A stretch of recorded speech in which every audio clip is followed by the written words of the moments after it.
देश को समेटने और एकजुट करने का नाम कांग्रेस है। कन्याकुमारी के साहिल पर खड़े होकर के, समंदर के साहिल पर खड़े होकर के हमारे नेता राहुल गांधी जी ने कहा था कि मैं 4000 किलोमीटर चलूंगा, एक नारा लगाऊंगा, नफरत छोड़ो भारत जोड़ो।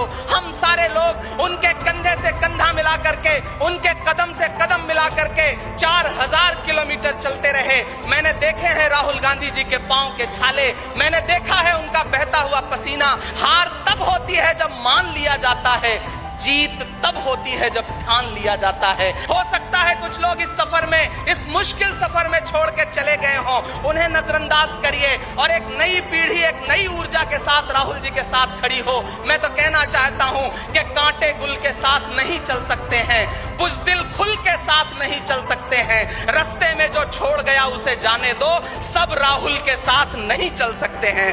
आप सारे लोग, हम सारे लोग और इस देश के लाखों लाख करोड़ों करोड़ लोग राहुल गांधी जी के साथ खड़े हैं। और यहां खड़ा होकर के इस देश के पिछड़ों को, आदिवासियों को, दलितों को, अल्पसंख्यकों को मैं सबको भरोसा दिलाते हुए इतना कहना चाहता हूं कि मेरे भाई, कांग्रेस ये जो आपकी असली लड़ाई लड़ रही है,